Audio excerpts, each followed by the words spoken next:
Dear Papa Dudut, magandang tanghali sa inyo at sa mga avid listener ng Barangay Love Stories.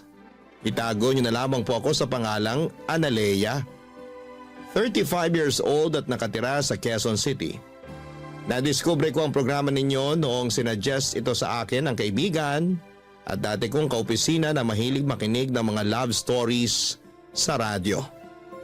Sinabi rin niya na subukan kong sumulat sa inyong istasyon, Papa Dudut, para ibahagi ang kwento ng buhay ko. Gusto ko rin humingi ng payo sa mga kabarangay natin kung ano ang mabuti kong gawin sa sitwasyon ko.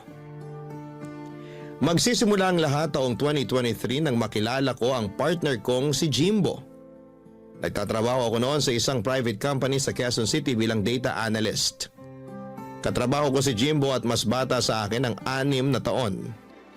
Bali 27 years old siya noon samantalang 33 na ako.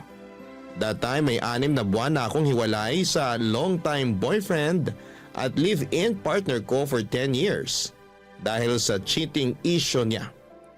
Wala kaming anak, bagay na pinanghihinayanganan ko. Lalo nang tumanda na ako. Gustong gusto ko nang magka-baby at tiwala naman ako na kahit na wala na ang dati kong partner sa buhay ko ay may tataguyod ko pa rin mag-isa ang aming anak. Kaso hindi kami nakabuo dahil may problema siya. Tapos nung nakilala ko si Jimbo na bagong pasok sa amin, bilang messenger ay naging close kami kaagad. Kahit na mas mataas ang posisyon ko sa kanya sa trabaho at mas matanda ako ay hindi yun naging hadlang upang ma-develop ang feelings namin sa isa't isa. Fast forward. Naging kami at makalipas lang ng 2 linggo ay kapwa kami na sorpresa.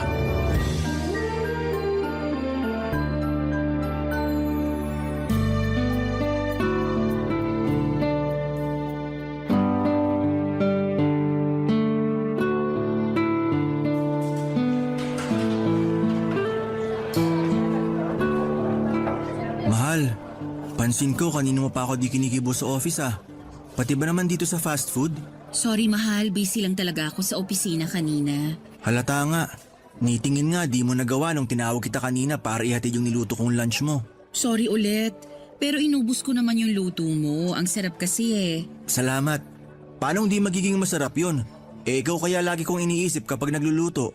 Naku, yan ka na naman eh. Pinubola mo na naman ako. Hindi kaya. Oo na, pero talentado ka talaga pagdating sa pagluluto. The best na talagang masarap ang putahing niluluto mo. Diyan mo nga ako nakuha eh. Ganun ba? Akala ko pa naman dahil sa kagwapuhan ko. Sige, kasama na yon. Grabe ah. O bakit? Parang napilitan ka lang yata. O baka naman naawa ka lang sa akin kaya sumigi ka na. Ewan ko sa'yo mahal. Yan ang gusto ko. Ano? Kapag tumatawa ka, maganda ka na. Pero lalo ka pang gumaganda. Pero masaya ako kasi tumawa ka na. Di ako sanay na maghapon ka na kasi mangot eh. Sorry ulit sa pang-i-snub ko sa'yo ha. Hindi ko naman sinasadya yun. Okay lang, pero may problema ka ba? Wala naman. May gumugulo sa isip mo? Meron. Ano? Sabihin mo sa akin para naman gumaan-gaan yung pakiramdam mo. Actually, hindi naman mabigat yung pakiramdam ko, lalo na nung nalaman ko yun kaninang umaga. Ang alin? Teka, may kukunin lang ako sa bag ko ha. Sige. Ito oh, Ano yung nasa box? buksan mo, dali. Okay, pero kinakabahan ako ha. Bakit naman? Mamaya may laman tong gagamba. Alam mo namang takot ako dun. Ewan ko sa'yo, mahal. O ano na? Buksan mo na. Promise? Walang gagamba rito? Promise. Sige na, buksan mo na.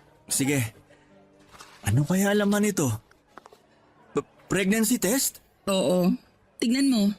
Hala, 2 guhit. Ibig sabihin, buntis ka? Oo, buntis nga ako. Kaninang umaga ko lang nalaman kasi ilang araw na akong delay sa menstruation ko. Kaya nagpiti na ako para makasigurado. Tapos ayan agad yung lumabas. In fact, inulit ko pa nga para sure talaga tapos pareho lang yung result. 2 guhit. Ibig sabihin positive. Magkaka-baby na tayo. Hindi ko alam yung sasabihin. Basta masaya ako at excited na maging tatay. Alam mo naman na matagal ko nang gustong magka-baby, di ba? Oo, nakwento mo nga tapos ayan na. Natupad na natin yung pangarap mo. Salamat, mahal, kasi ginawa mo akong ina. Binigyan mo ako ng anak. Ako rin naman eh. Ginawa mo akong tatay. Ngayon na magiging magulang na tayo, pinapangako ko na lalo ako magsisikap sa pagtatrabaho para mabigay ko sa inyo ng anak natin yung buhay na deserve nyo.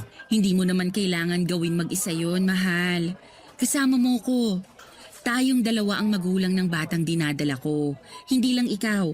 Kaya magsisikap din ako para maitaguyod natin yung baby natin. Salamat, mahal. Lalo ako na-inspired dahil sa magandang balita mo. Excited na akong sabihin kay nanay na magiging lola na siya. Siguradong matutuwa yon pero kinakabahan lang ako.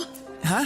Saan? Siyempre, hindi pa nga alam ng nanay mo na tayo na. Malalaman din niya at double celebration pa kasi magkakababy na tayo.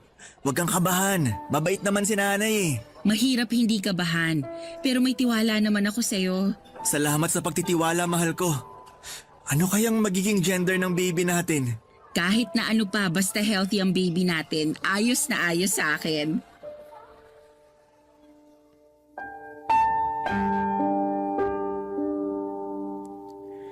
Papadudot tuwang-tuwa kami ni Jimbo dahil magkakaanak na kami. Ang tagal kong hinintay na magka-baby kaya ganoon na lamang ang excitement na nararamdaman ko ng panahong yon. Sa wakas ay mararanasan ko ng maging nanay. Alam ko naman na makakaya kong itaguyod mag-isa ang magiging anak namin.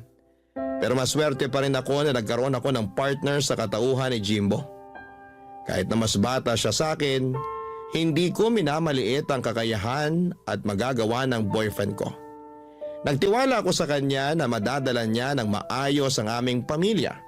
Kaya minahal ko siya. Kung ilalarawan ko si Jimbo ay matangkad siya at malaki ang pangangatawan. Magalang din siya sa lahat ng mga katrabaho namin at palangiti. Pero sa akin lang talaga siya close at naglalaan ng extra time. Nakausapin ako kung may pagkakataon. Yun na pala ang simula ng love story namin at hindi nagtagal ay inamin niya na nagugustuhan na niya ako. Kahit na walang katiyakan kung maibabalik ko raw ba ang nararamdaman niya dahil sa malayong pagitan ng edad namin. Pero wala naman sa akin yon, lalo at gusto ko na rin siya ng mga panahong yon. At nung nalaman kong buntis nga ako ay lalo kaming naging malapit sa isa't isa ng boyfriend ko. Isang araw ay nag-decide siyang ipakilala na ako sa kanyang nag-iisang magulang, ang nanay niya.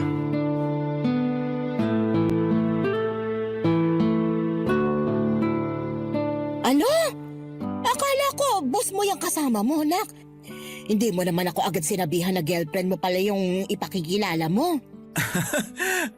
Boss ko naman po talaga si Analea kasi mas mataas ang posisyon niya sa akin. Ay, ganun ba? Hindi naman po kami pareho ng department ni Jimbo. Bale, meron pa po siyang supervisor. Yun po talaga yung boss niya. Pero kung titignan, magkatrabaho lang din kami. Pero matagal ka na ba dyan sa opisina niyo, Analea? Matagal na rin po. Nagsimula po ako doon nung 23 years old ako. Ilang taon ka na ba ngayon? 33 na po. Ay, mas matanda ka pala sa anak ko ng 6 na taon. Kung hindi mo natatanong, 27 anyos pa lang tong anak ko. Pero yung kuya niya, kaedad mo, nak. Okay po. Pero kahit na mas matanda po sa akin si Analea, mahal po namin ang isa't isa. Hindi ko naman kayo paghihiwalayin. Tsaka 6 na taon lang naman yan. Yung iba nga, 10 pataas yung pagitan ng mga edad, wala namang problema. Tsaka nasa tamang edad na kayo, lalo ka na anak. Salamat po, Nay. Sabi sa'yo, mabait na nanay ko eh. Oo nga. Grabe ka naman sa akin, Jimbo. Palagay mo sa akin katulad ng mga kontrabidang nanay na napapanood ko sa mga palabas sa TV. Hindi naman po. Tsaka alam ko po na mabait kayo kaya binida ko na po kayo kay Analea. Dapat lang kasi mabait naman talaga ako. Matanong ko lang kung gaano na ba kayo katagal simula nung maging kayo? Ang totoo, 2 linggo mahigit pa lang po. Pero may isa pa po kaming sasabihin sa inyo. Ha? Ano yun? Promise, wag po kayong mabibigla ah. Depende kung sasabihin mong may ginawa kayong krimen ng girlfriend mo. Nay naman eh. Joke lang. Ikaw naman di ka na mabiro. Ano ba yung isa nyo pang sasabihin? Mahal, ikaw ba magsasabi o ako na? Ikaw na. Ang tagal naman. Ano ba kasi yun? Magkakaanak na po kami. Ano ka mo? Ulitin mo nga, baka ako'y nabibingi lang. Sabi ko po, magkakaanak na kami ni Analea. Ay, Santissima, ang bilis naman yata. Masyado po kasing mainit sa kama Uy, wag mo nang ikwento sa nanay mo. Tignan mo, nagulat na nga siya. Sorry, mahal. Sinong hindi magugulat kapapakilala mo pa lang sa akin yung girlfriend mo tapos sasabihin mong buntis na siya agad? Di ba sabi nyo nasa tamang edad na rin kami? Lalo na po ako? Sinabi ko nga, pero hindi ko pa rin mapigilang mag-alala. Para sa akin bata ka pa para maging tatay, nak. Hindi na po ako bata. 27 na po ako. Yung mga kababata ko nga, may anak na kahit 23 years old pa lang sila nun. Sa bagay, ama ka rin naman. Kaya wag na po kayo mag-alala. Kasi alam ko sa sarili ko na handa na akong maging tatay. Tama rin naman dahil wala ka nang magagawa lalo magkakababy na pala kayo. Pero congrats sa inyong dalawa. Hindi nyo naman sinabi agad na magiging lola na ako di sana nakapagpakulay na ako ng buhok. Ano pong kinalaman nun sa pagbubuntis ko? Pampaswerte lang. Kung di mo natatanong, mahilig maniwala si nanay sa kung ano-anong sabi-sabi. Hindi ba pwedeng magpaganda ako para pag nagpicture tayo mamaya at pinost ko sa Facebook ko maganda ang nanay mo? Siyempre, good news yung pagbubuntis ni Analea. Blessing yung baby nyo. Kaya dapat nakapag-ayos-ayos ako noon. Para naman pag nakita ng mga friend ko sa Facebook, pusuan nila. Hindi nyo naman po kilala yung friend nyo online. Kahit na. Huwag ka na nga ang kontrabida dyan. Pahipo nga ng tiyan mo, Analea. Baka swertehin ako sa madyong mamaya. Papadudot aminado akong nagulat nang magkakilala na kami ng nanay ng boyfriend ko. Mabait naman siya for my likings at ayos namang kausap. Pero hindi ako sanay sa pagiging maalaga at maalalahanin niya sa akin at sa magiging anak namin ng boyfriend ko. Lumaki kasi ako na walang kinamulatang nanay matapos nitong mamatay ng maaga. Wala na rin akong tatay dahil mas pinili nitong makisama sa ibang babae matapos akong iwan at ipagkatiwala sa lola ko. Hindi rin naman kami close ni lola pero thankful ako kasi inalagaan at pinaaral niya pa rin ako sa tulong ng iba ko pang tiyuhin at tiyahin na nasa abroad. Simula noong mamatay ang lola ko pagka-graduate ko ng college ay namuhay na lamang ako mag-isa. Doon ko nakilala ang ex-boyfriend ko hanggang sa magkahiwalay din kami matapos ang 10 taong pagsasama. Kaya hindi talaga ako sanay sa pagiging clingy ng nanay ni Jimbo. Pero hindi ko na lang pinahalata sa kanya ang pagkailang ko lalo na unang beses pa lang naming nagkita at nagkakilala noon. Ayoko rin naman na may masabi siya sa akin kaya pinakisamahan ko na lamang siya, Papa Dudut. Barangay Love Stories. Barangay Love Stories. Papadudot dahil first baby ko ang dinadala ko ay kabado at todo ingat ako sa aking pagbubuntis. Kahit sinabi naman sa akin ng OB ko na hindi masela ng pagdadalang tao ko kahit na may edad na ako, ay nagkusa pa rin ako na mag-ingat at alagaan ang aking sarili. Ayoko kasing may pagsisihan lalo na at anak ko ang pinag-uusapan dito. Bukod doon ay matagal ko ring hinihintay na magka-baby kaya hindi ako makakapayag na mawala lang siya sa akin o kunin sa isang iglap. Kaya nga ginawa namin ni Jimbo ang lahat para maging magaan at maayos ang pagbubuntis ko. Nang mga panahong yon ay umuwi ako sa nirerentahan kong apartment sa Cainta, Rizal. Madalas ay nagmomotor lamang ako dahil yun naman ang usong transportasyon para mabilis makapagbiyahe. Okay lang naman pero malayo kasi ang inuuwian ko sa trabaho kaya nakakapagod at nakakangalay sa likod. Wala akong sasakyan dahil hindi praktikal sa akin ang kumuha. Pero noong nabuntis ako ay pareho kaming nag-alala ni Jimbo sa biyahe ko. At doon na nga niya ako kinausap dahil meron siyang plano.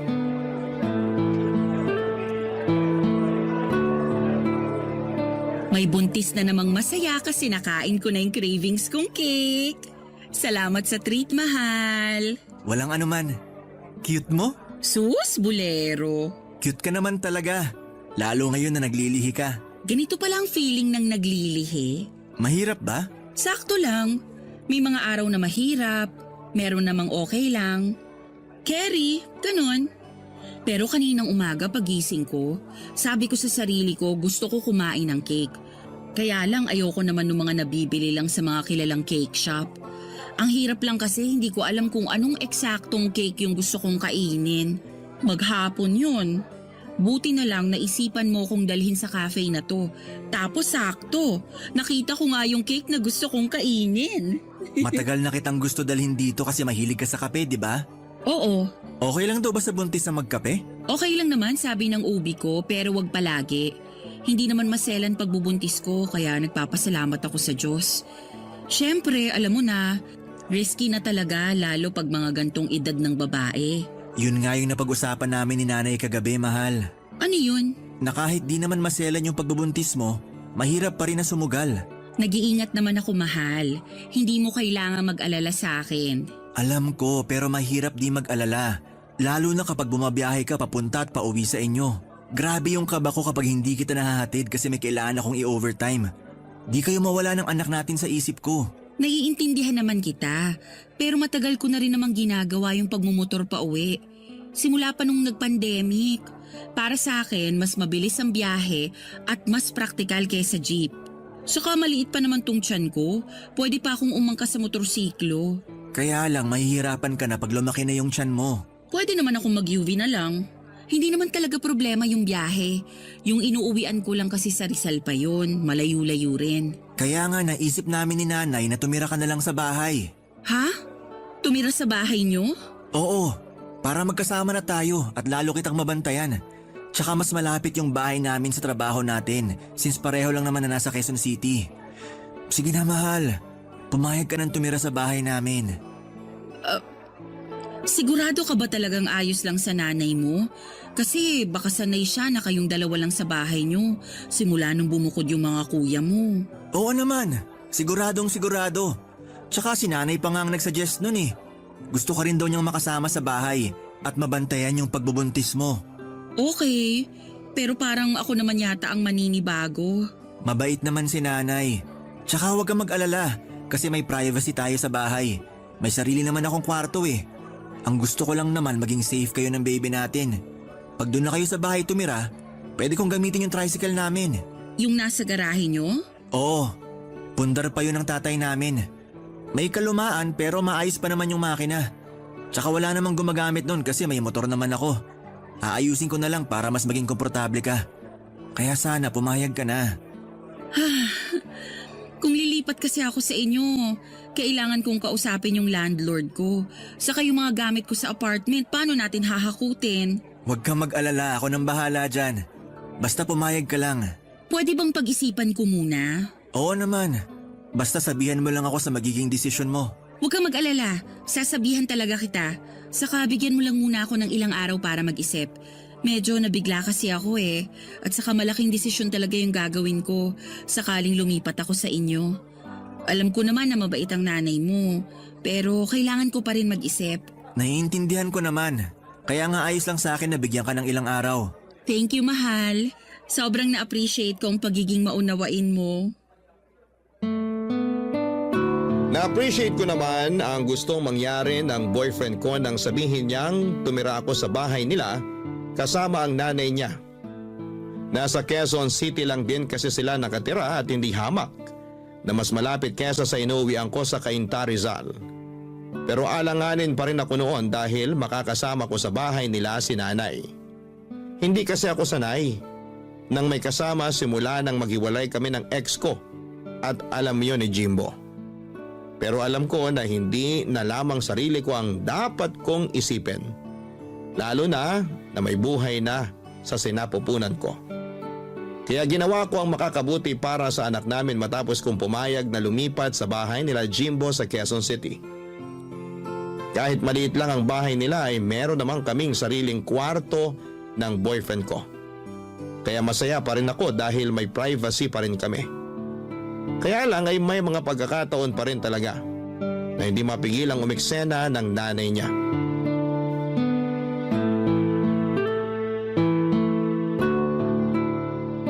Grabe, Nay! Sarap talaga nitong paksiw na bangus nyo. Kaya nga yan ang niluto ko kasi alam kong paborito mo.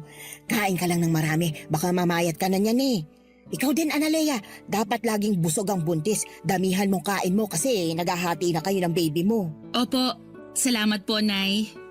Mahal, pasuyo naman ng malamig na tubig. Nauuhaw na kasi ako. Ay, sige. Kunin ko lang sa ref. Ay, sandali. Huwag dun. Diyan ka na lang sa may water jug natin. Pero hindi po yun malamig. Kahit na, mas mainam na hindi malamig na tubig ang pinaiinom mo kay Analea, lalo na't buntis siya. Okay lang naman po yun, Nay. Saka nauuhaw na po ako. Gusto ko ng malamig na tubig. Anong okay ka dyan? Paano na lang pag gininaw yung baby sa tiyan mo? Sige nga. Ano po? Ganon yon. Siyempre, pag ininuman mo ng malamig na tubig o kinainan ng malamig na pagkain, giginawin talaga yung baby. Kawawa naman. Saan nyo naman po yan nabasa? Paniniwala yun ng matatanda. Kaya nga ako noon, nung pinagbubuntis ko kayo ng mga kuya mo hindi ako umiinom ng malamig na tubig. Hindi naman po totoo yun. Totoo yon. Marunong ka pa sa mga ninuno natin, ha? Okay lang, mahal. Yung water sa jug na lang yung kunin mong tubig. Sigurado ka? Oo, Sige, kuha na kita. salamat. Buti pa tong si Analea masunurin Hindi tulad mo, Jimbo. Palibasa, hindi ka naman nagbubuntis. Parang imposible naman po kasi yung sinabi nyo. Anong imposible doon? Kasi kung giginawin yung baby sa tiyan dahil sa pag-inom ng malamig na tubig, ibig sabihin mapapaso rin siya pag humigop ng mainit na sabaw yung nanay? Ha? Kita nyo na, nag-iimbento lang kayo ng pamahiin. Hindi kaya ako nag-iimbento. Mahal, hayaan mo na lang si nanay. Akin na yung tubig ko. Nanunuyo na yung lalamunan ko eh. Ay, eto na tubig mo. Sorry mahal. Salamat. Naku, sana naman kambal na babae yung maging baby niyo. Parang imposible naman po yung kambal kasi wala naman tayong lahi nun. Kaya nga bumili ako nitong kambal na saging para ibakain kay Analea Oh, nak, kainin mo to. Naku, ayoko po ng saging. Nasusuka po ako dyan eh. Nick, ngayon lang naman. Nakipag-agawan pa ako sa palengke para makuha yung may kambal na saging. Paniniwala kasi na kapag kinain niya ng buntis, magiging kambal ang anak niya. Ayan na naman po kayo. Naniniwala na naman kayo sa kasabihan. Totoo yun. Bakit yung kinakapatid mo, kambal yung naging anak kumain lang daw ng kambal na saging yung asawa? Yung kambal ng kinakapatid ko, fraternal, babae at lalaki. Ibig sabihin na mamana yon, lalo na sa lahi nila. Pero may kakilala ko, kambal na babae yung anak pagkatapos kumain ng kambal saging. Di ba, Analea? Ganun yun, di ba? Wala naman pong basihan na pwedeng magkaroon ng kambal na anak sa pagkain ng kambal na saging. Pero hindi ko naman sinasabing wala ng chance na magkaroon kami ng kambal ni Jimbo. Pero hindi yun dahil sa kambal na saging. May scientific explanation pa rin yun. Scientific explanation mo mukha mo. Basta, naniniwala ako na kagagawan yon ng kambal na saging. Huwag mo na nga akong kontrahin, Jimbo. Ayaw mo ba talagang kainin tong saging? Ayoko po talaga. Sige, ako na lang kakain ito. Hala, baka naman kayo magbuntis ng kambal, Nay. Paano mangyayari yun matagal nang patay ang tatay mo? Joke lang po.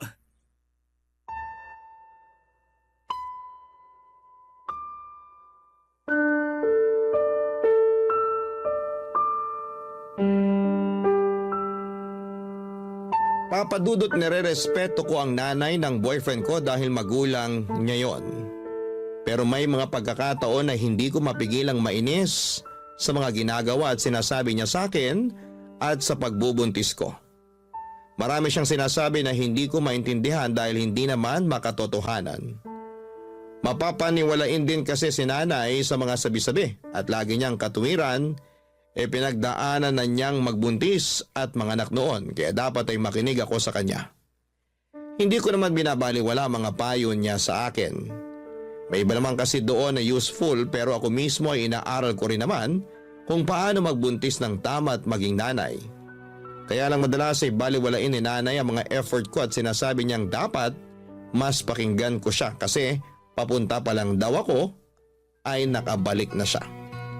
Doon na ako nagsimulang magkaroon ng problema sa pagsasama namin sa isang bubong ng nanay ng boyfriend ko.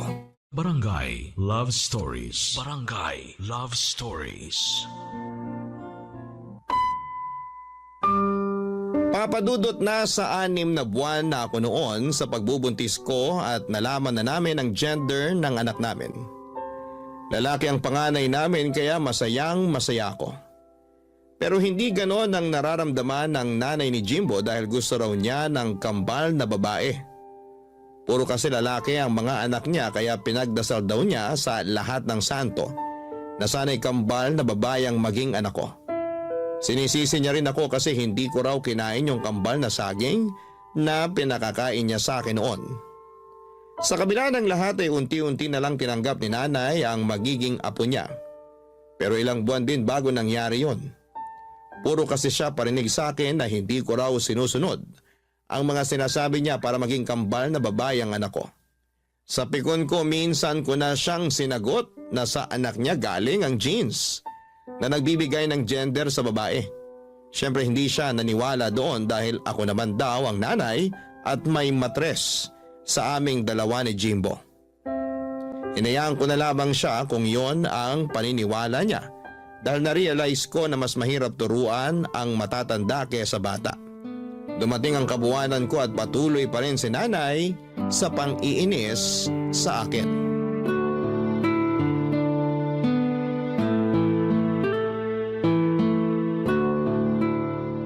Ano yung tinitingnan mo sa cellphone mo? Yung anak po ng kaopisina namin. Nag-1 taon na kasi. Aber, tingin nga. Ang cute-cute po, di ba? Parang hindi naman masyadong cute. Nay naman, tignan niyo oh. May dimple pa sa magkabilang pisngi. Sana may dimple rin magiging anak namin ni Jimbo. Yung dimple cute pero yung bata hindi. Tingnan mo nga, ang laki-laki ng nguso tapos ang itim-itim ng balat. Kulot pa. Ano ba namang itsura yan? May lahi po kasi yung tatay, kaya namana doon yung kulay ng balat. Ay, kaya naman pala pangit. Nanay talaga. O bakit? Totoo naman yung sinabi ko eh. Akala kasi ng ibang nanay lahat ng baby cute pero hindi naman. Kinukumbinsi lang nilang sarili nila na cute yung mga anak nila kasi mga anak nila yun. Wala na silang mag-aagawa. Pero yung batang yan, hindi cute, pangit. Sobra naman po kayo. Wala naman pong ginagawa sa inyo yung bata. Wala naman siya kailangan gawin sa akin eh. Tsaka, masama ba na magsabi ng totoo? Hindi po. Pero lumalabas na nilalait nyo na yung anak ng kaopisina ko.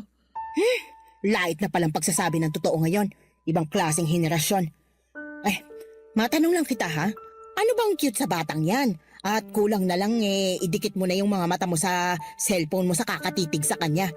Alam mo, may kasabihan ng mga matatanda na kapag panay ka ng tingin sa pangit, lalo na kapag buntis ka, pangit din yung magiging anak mo. Kaya nga ako noon, panay tingin sa picture ng mga gwapong artista nung kapanahunan namin para naman artistahin yung mga anak ko. Ay, wala naman pong basihan yung sinasabi nyo. Yung itsura ng magiging anak namin ni Jimbo galing sa aming dalawa. Pwedeng kamukha ko, pwedeng kamukha ni Jimbo, pwedeng hati kami. Saka kahit ano pa ang maging itsura ng anak namin, hindi namin siya tatawaging pangit. Diyan ka magaling sa pagsagot-sagot sa akin.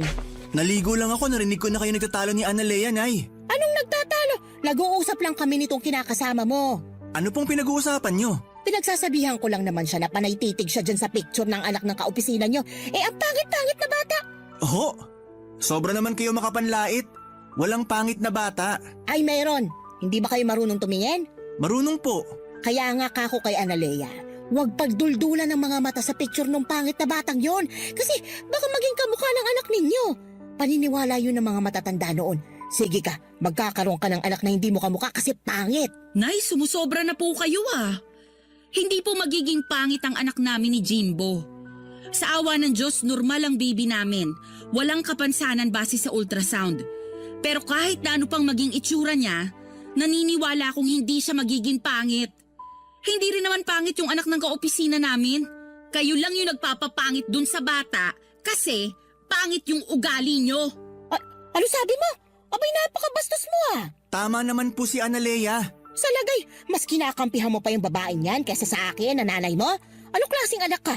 Hindi naman po kasi tama namang husga. Lalo na ng inosenteng bata. Tsaka masyado na kayong nilalamon ng mga pinaniniwalaan nyo na wala namang basihan. 2023 na po. Hindi na to panahon ng kopong-kopong. Ewan ko sa'yo. Marunong pa kayo sa akin. Pwede bang mamaya na kayo mag-aaway? Ha? Pati ba naman pag-aaway namin may schedule pa? Manganganak na yata ako, Day. Mamaya na kayo mag-aaway ni Jimbo kasi Ang sakit-sakit na talaga! Hala, teka! Dadalhin na kita sa ospital, mahal! Papadudot mabilis akong sinugod ni Jimbo sa ospital at na-admit na nga ako para manganak. Buti na lang at safe ang baby namin dahil baka hindi ko mapatawad ang nanay niya sa pangi-stress sa akin. Ang tagal ko rin nagtimpi na huwag siyang masagot-sagot dahil nga sa ginagalang ko pa rin siya. Pero noong araw bago ako manganak ay punong-puno na ako sa kanya plus sobrang sakit pa ng balakang, likod at puson ko dahil nagle-labor na pala ako. Lumipas ang 6 na buwan ay nagkasundo naman kami ni nanay matapos pumagitna sa amin si Jimbo. Kinausap din niya ang nanay niya kaya himalang bumait ang pakikitungo nito sa akin. Masaya na rin naman ako dahil close siya sa baby boy namin at nagbobolontaryo pang mag-alaga sa anak namin lalo noong bumalik na ako sa trabaho. Kahit nakabado ako kasi ayokong ipagkatiwala kanino man ang baby ko, ay nagtiwala pa rin ako sa biyanang kong hilaw katulad ng pakiusap sa akin ni Jimbo. Kaya lang isang hapon habang nasa trabaho kami ni Jimbo, ay biglang tumawag sa akin si nanay kasi iyak daw ng iyak ang anak ko at hindi niya mapatigil. Sa alala ko ay nagpa-undertime ako at umuwi na sa bahay namin. Naabutan ko ang iyak ng iyak ang anak ko at takot na takot ako kasi para siyang hindi makahinga. Agad kong dinala sa pedya ang bata at doon ko natuklasan na may tonsillitis siya. Naiyak na lamang ako nang malaman yon at agad na tinawagan si Jimbo para sunduin kami sa klinik. Paggawi sa bahay ay kinompronta ko si nanay.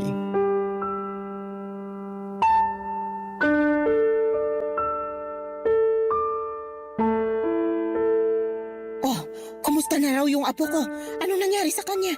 Namamaga raw po yung tonsil ng anak namin. Ha? Grabe naman. Bakit daw nagkaganoon? Umamin nga po kayo sa akin. Ano pong pinakain niyo sa anak namin? Aha?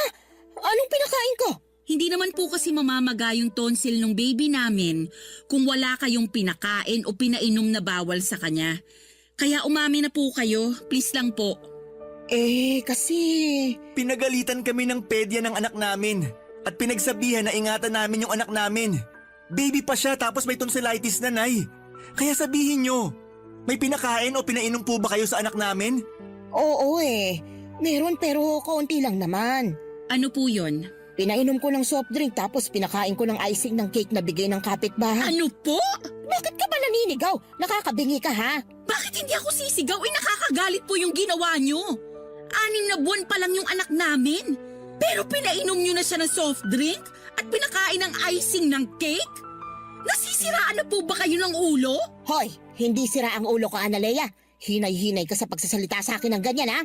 Oh, bakit nananahimik ka lang dyan, Jimbo? Pagsabihan mo yung kinakasama mo, binabastos ako ng harap-harapan. Tama naman po si Analea. Mali po yung ginawa nyo sa anak namin. Kunti lang naman yun. Masyado namang sensitive yung lalamunan ng anak ninyo. Baby pa kasi yung pinag-uusapan natin dito. Saka bawal naman po talaga yung soft drink at icing ng cake sa 6 na buwan. Sos, hindi yan totoo. Yan yung sina Jimbo tsaka ay mga kuya niya noon. Nakatikim na ng kinanaw na kape nung mga baby pa lang sila. Partida, wala pang 6 na buwan noon yung mga anak ko. Nagkakape na. Wala namang nangyari sa kanila. Hindi naman ninervyos o namaga yung tonsil.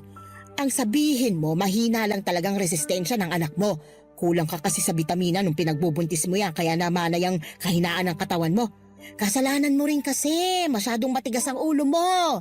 Hindi mo kinakain yung mga pinakakain ko sa'yo. Alam niyong naging maingat ako sa pagbubuntis ko. Kaya wag niyo akong sisisihin sa kasalanang hindi ko ginawa. Kayong may kasalanan kaya namaga ang tonsil ng anak ko. Kung ano-ano kasing pinainom at pinakain niyo sa kanya. Saka wala kayong karapatan na ikumpara ang baby ko sa mga bata noon. Swerte na lang na walang nangyaring masama sa anak niyo dahil sa ginawa niyo. Pero hindi ibig sabihin, may karapatan na kayong gawin din yun sa anak ko. Ay, kung makapagsalita ka, akala mo ibang tao sa akin yung anak mo ah. Baka nakakalimutan mong apo ko rin yan. Apo niyo lang yung anak ko pero ako pa rin ang nanay. Ano ba, Jimbo? Hahayaan mo lang ba na bastusin ako ng babaeng yan? Nanay mo ko, ipagtanggol mo ko. Sorry po talaga, pero maling-mali kayo rito. Buhay ng anak namin yung nilagay nyo sa alanganin. Ang OA nyo naman. Hindi naman nakakamatay yung pamamaga ng tonsil eh. Tsaka, gagaling din yung anak ninyo. Huwag kayong ma-stress. Hirap kasi sa inyo, masyado kayong nagmamarunong. Ay, sa inyo ako mas na-stress, Nay. Ay nako, sige ka, mabilis kang tatanda niyan. Tingnan mo na lang yung mga kulubot mo sa muka, lalong nagiging halata. Baka bukas makalawa, mapagkamalang ka ng nanay ng anak ko. Sige ka. Tumigil na po kayo! Oo na, titigil na. Ay, buti pa alis muna ako kasi hinahanap na ako ng mga kaibigan ko. Magmamadyong kami. Doon na lang ako para makapag-relax din ako. Lalo nakaka-stress dito sa bahay ng dahil sa inyo. Che!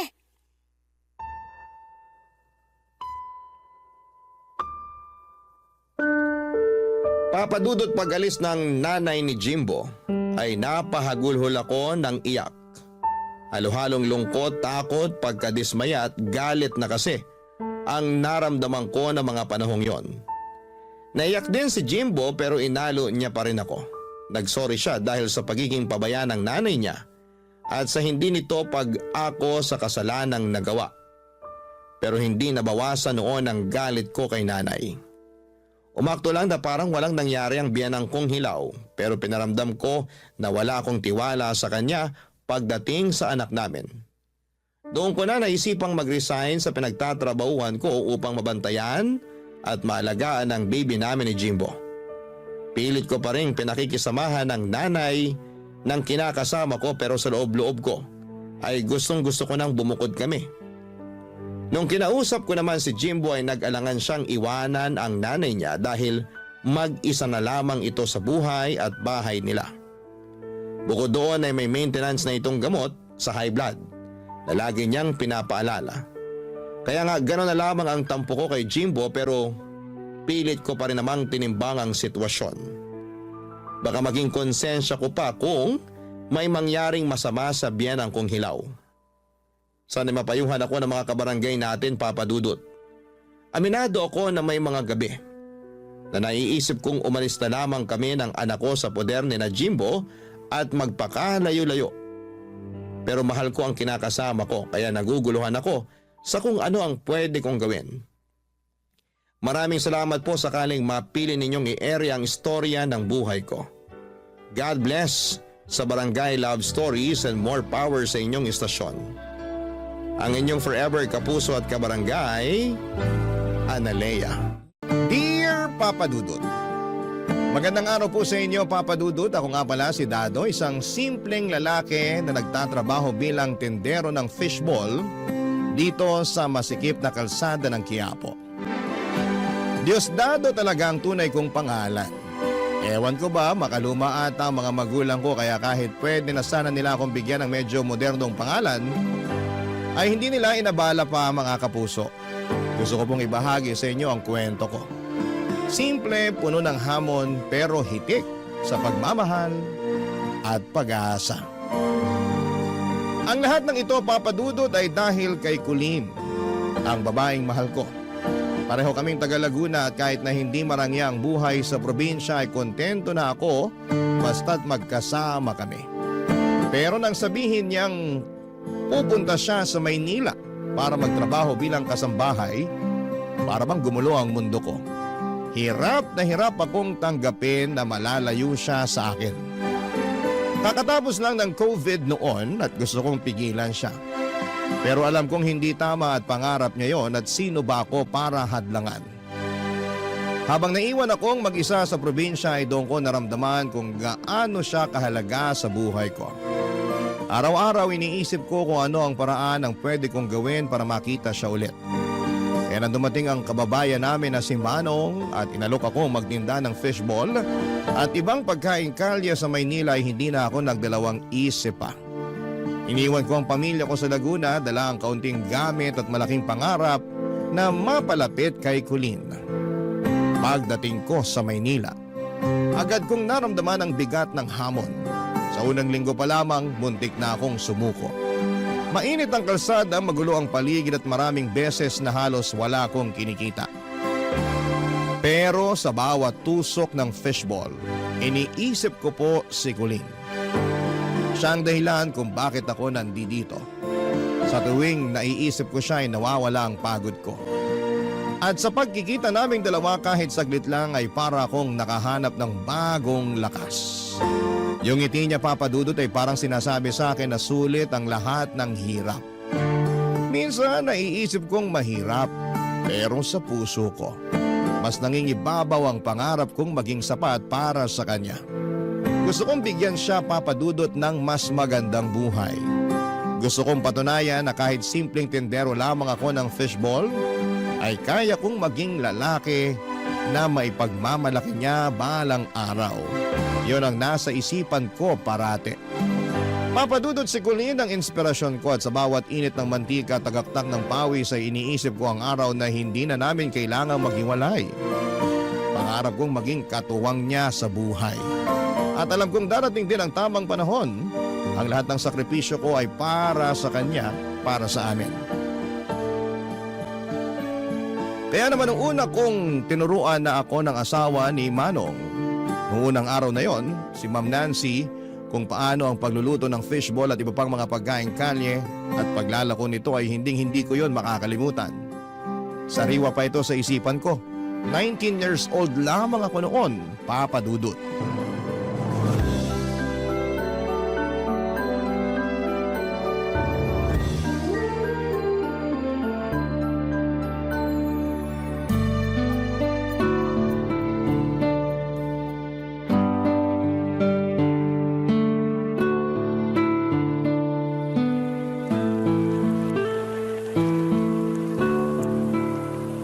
Yan, pwede mo nang ilagay ang fishball.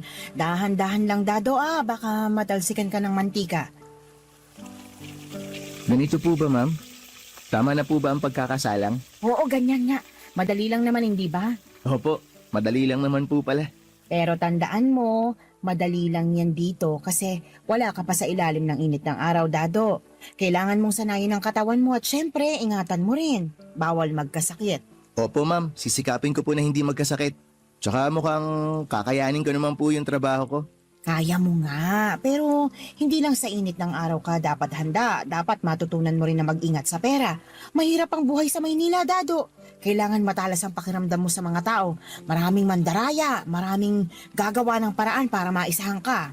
Opo, ma'am. Nasabi din po sa akin ni Manong yan. Basta po, gagawin ko po ang lahat para hindi po ako magkaproblema. Mabuti naman. Kaya ka kinuha ng manong mo, Dado, dahil naniniwala siyang matinukang tao.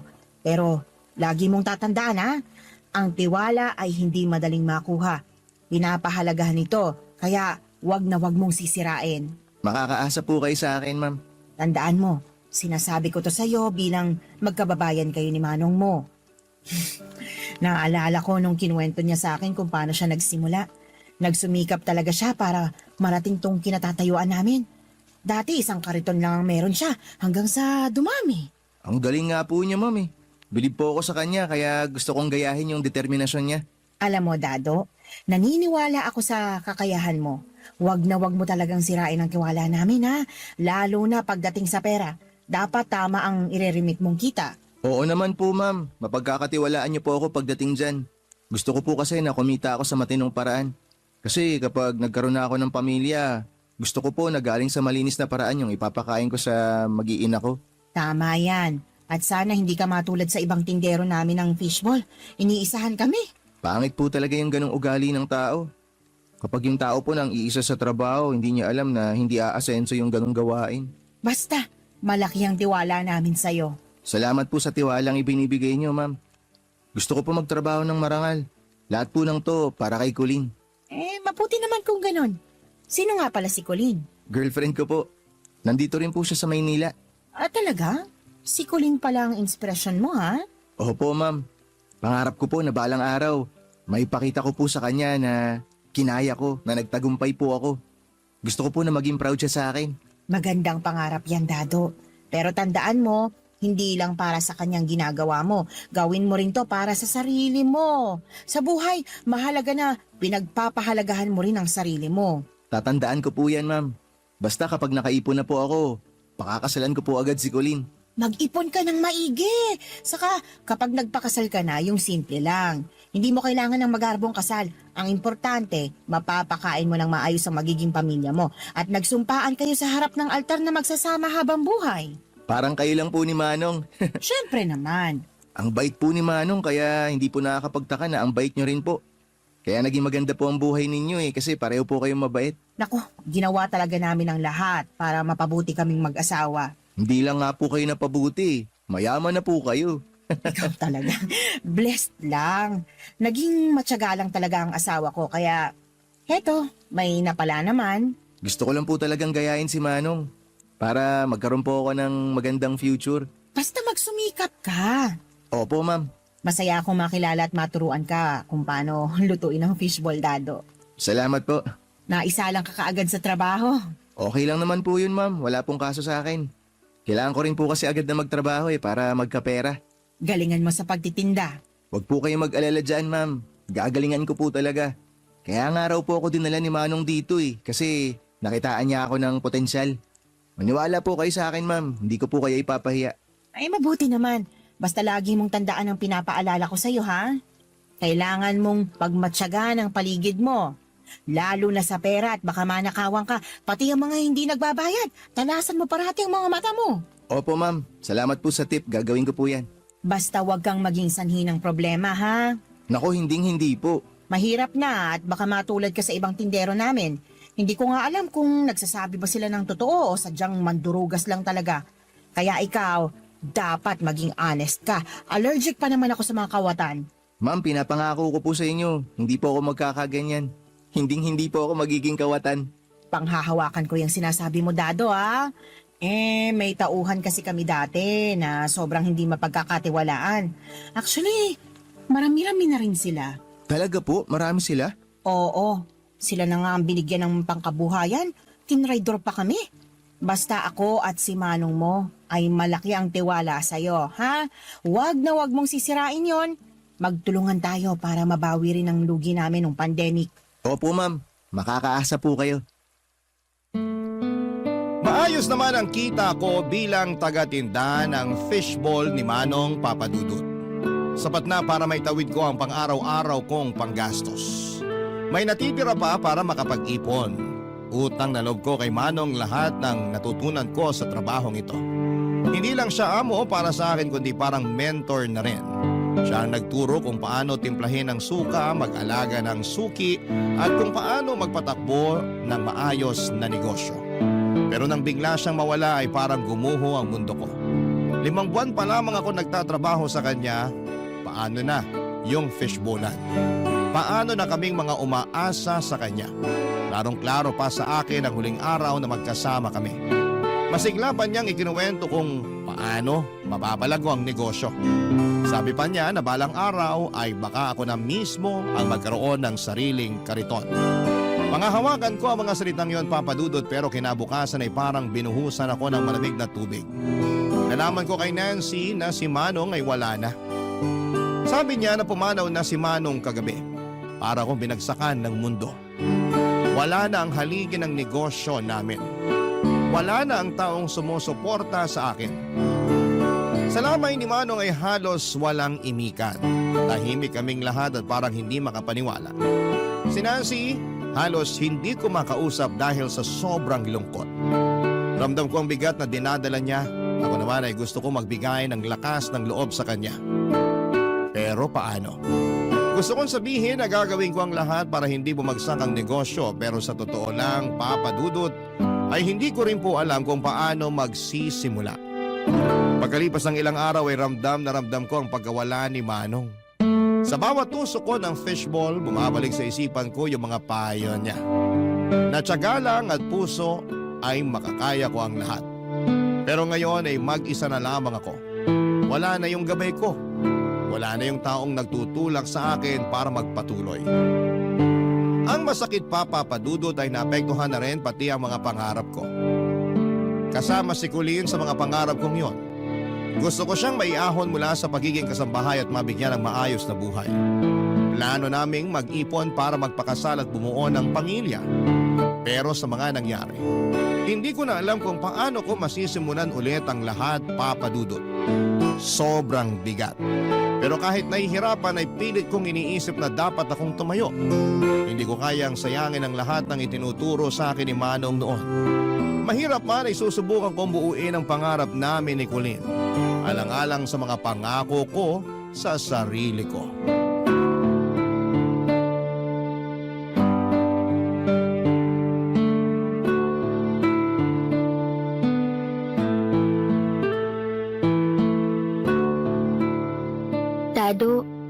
Nag-aalala lang ako sa'yo. Paano na yung trabaho mo? Yun na nga eh. Hindi ko pa talaga alam, Kulin. Parang hindi na natututukan ni Ma'am Nancy yung negosyo eh. Naiintindihan ko naman. Nagluluksa pa rin kasi siya eh. Tapos, sinasamantala naman yun ng ibang mga tindero niya. Hindi nagre-remit ng kita. Paano niya mapapaikot yung puhunan, di ba? Kawawa naman siya. Mas lalo siyang magiging kawawa kung aalis ka. Parang ikaw lang ang natirang matino na tauhan niya dun. Alam mo, tama ka. Nakakalungkot man pero parang ako na nga lang talaga yung natitirang matino. Ay, sobrang nalulungkot talaga ako sa pagkawala ni Manong. Ang bait niya kasi sa akin eh. Biruin mo dahil sa kanya nakarating ako dito sa Manila. Tapos napalapit pa ako sa'yo. Oo nga. Sobrang laki ng tiwala niya sa'yo. Parang naging tatay-tatayan mo na siya dito sa Manila. Ramdam ko yung suporta niya sa akin. Tsaka yung malasakit niya na gusto niyang mapabuti yung buhay ko dito. Kailangan lang talaga ng sikap at tiyaga. Pero ngayon, para talagang gumuho yung pag-asa ko. Anong gagawin mo? Humanap ka na lang ng ibang trabaho? Ayun na nga. Gusto ko sana, kaso kawawa si Ma'am Nancy. Hindi sa ano ha. Siguro isipin mo na rin ang sarili mo, mahal. Tayo. Kung hindi na mamamanage ng mabuti ni Ma'am Nancy yung negosyo nila, apektado ka naman. Baka hintayin mo pa na malugi negosyo niya bago ka huminto ah. Alam mo mahal, tama ka. Dapat maghanap na ako ng ibang trabaho bago pa sila magsara. Ayoko talagang umuwi ng probinsya na hindi ka kasama eh. Naku, ayaw ko ring umuwi sa probinsya na wala man lang akong sapat na ipon. Kaya nga gusto ko sana na marami na tayong ipon. Tsaka doon tayo magpakasal sa bayan natin. Magiging masaya yun. Siyempre naman, ikakasal ka sa akin eh. Alam mo, gustong gusto ko na mangyari yun. Yung tipong lalakad ka sa altar, nakaputi kang damit na napakaganda para kang prinsesa. Tapos yung carpet pula. Pangarap ko talaga na ikasal tayo ng ganun. Ako rin. At ako ang pinakamagandang babae sa oras na yon.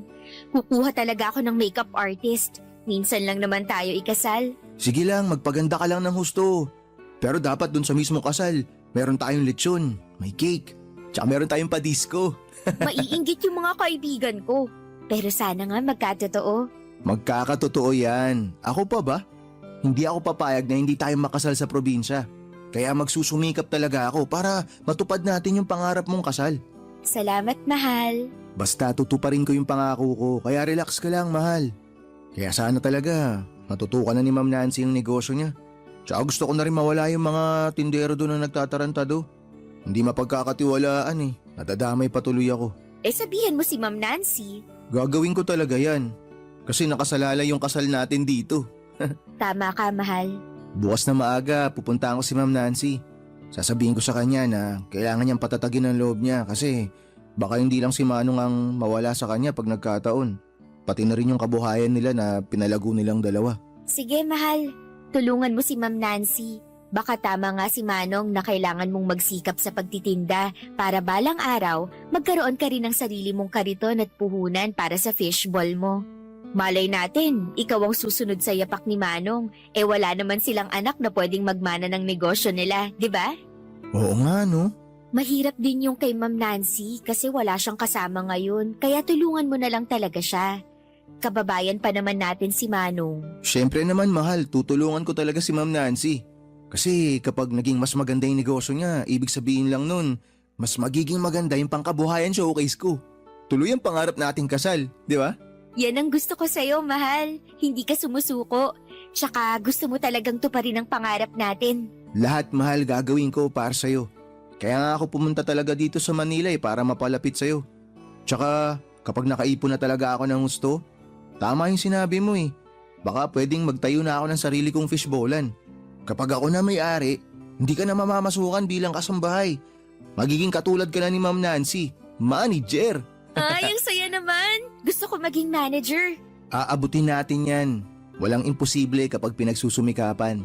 Alam kong kaya mo. Kaya natin. At mahal, kapag dumating yung araw na magkaanak na tayo, hindi natin ipaparana sa kanya ang hirap. Oo, ganun na nga. Gusto ko magiging prinsesa at prinsipe ang mga magiging anak natin. Ibig sabihin nun, ako ang hari, tapos ikaw ang reyna. Sinabi mo pa. Ang saya siguro nun, mahal, no? Pag may sariling pamilya na tayo, Tapos nalalaro na natin yung mga anak natin. Alam kong magiging masaya yon, mahal. Kasi nandyan ka para gabayan kami ng mga anak natin. Tama ka, mahal. Gagabayan ko kayo sa abot ng aking makakaya. I love you. I love you too, mahal. Papadudod, sinunod ko ang payo ni Colleen. Sa isang tahimik na gabi ay kinausap ko si Ma'am Nancy. Habang nakaupo kami sa bahay nila ay hindi ko maiwasang mapansin ang lungkot sa kanyang mga mata. Kaya sabi ko sa kanya na alam kong mahirap ito para sa kanya. Pero nandito lamang ako para tumulong. Alam kong hindi magiging madali pero kakayanin namin ito. Habang sinasabi ko yun ay ramdam ko ang bigat ng kanyang tingin sa akin. May lungkot. Habang inaabot niya sa akin ang isang tasa ng kape ay nasabi niyang hindi na niya alam kung paano siya magpapatuloy kung wala ako. Napalunok ako habang tinitignan ko siya. Ramdam ko ang bigat ng kanyang bawat salita. Hindi lamang tungkol sa negosyo kundi tungkol din sa kanyang personal na nararamdaman. Hindi ko maiwasang mapansin ang banayad niyang kilos. Ang paghaplos niya sa gilid ng mesa, ang pagbagsak ng kanyang balikat at ang bahagyang ngiti na tila may ibang kahulugan. Sabi niya na kailangan niya ako, na hindi niya kayang mag-isa. Dahil pakiramdam niya ay nawala na siya ng lahat. At ako na lamang ang meron siya ngayon at parang nakikita niya pa rin si Manong sa akin kasi ako ang pinakamalapit kay Manong. Ramdam ko ang lungkot sa bawat salitang binitawan niya, Papa Dudut, pero kasabay dito ay may init na hindi ko maipaliwanag. Nangako na lamang ako na gagawin ko ang lahat para makatulong. Pero sa loob-loob ko ay naguguluhan ako. Parang may ibang sinasabi ang mga titig at kilos niya na pilit kong iniiwasang intindihin. Habang tumatagal ang usapan ay hindi ko maiwasang makaramdam ng tensyon. Sinabi ko na lamang na gagawin ko ang lahat para maipagpatuloy ang negosyo. Ang legacy na iniwan ni Manong, pilit kong nilalayo ang isipan ko sa nararamdaman kong kakaiba. Pero habang binibigkas ko yon ay napansin kong tila lalong lumalapit si Ma'am Nancy. At ang bawat salita niya ay tila umaabot na hindi lang sa tenga ko kundi pati na rin sa loob-loob ko. Pero sabi niya sa akin na sa bawat gabi ay parang hindi niya alam kung paano babangon sa susunod na araw. Kailangan niya daw ng kasama. Hindi lang sa negosyo kundi sa buhay niya. Hinawakan niya ang dibdib niya. Napalunok ako at hindi ako nakasagot. Sa isip ko ay alam kong nasa pagitan ako ng aking tungkulin at ng nararamdaman ni Ma'am Nancy.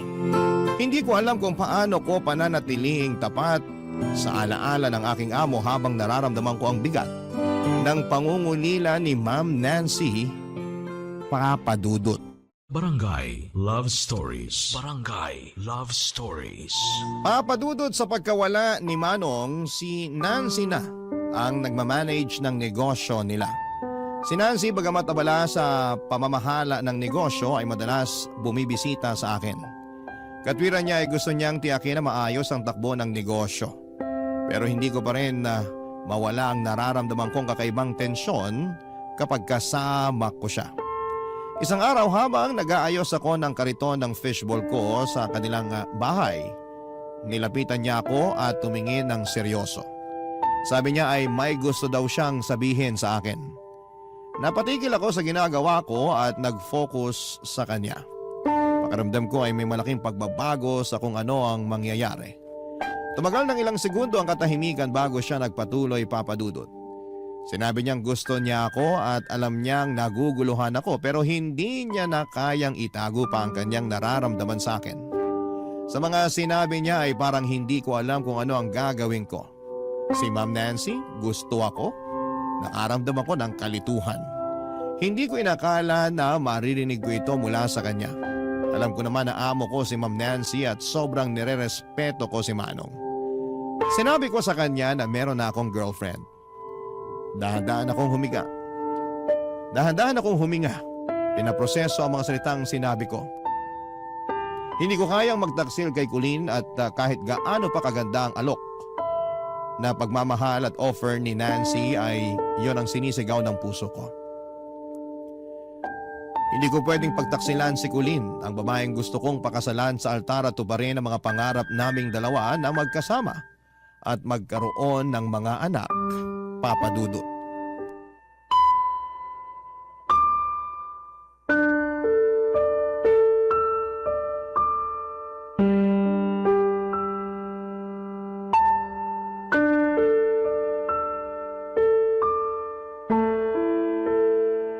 Dado, pwede naman nating isikreto ang lahat ng to.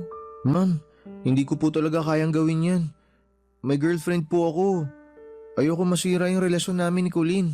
Kaya nga wala tayong pagsasabihan. Itatago natin ito. Pasensya na po talaga kayo pero hindi ko po pwedeng isakripisyo yung relasyon namin.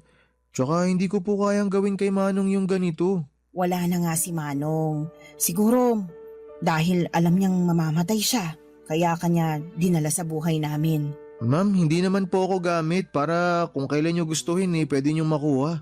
Alam mo, Dado, gusto ko lang na malaman mo na kung tatanggi ka, mawawalan ka ng trabaho. Ha? Ano ho? Seryoso ako.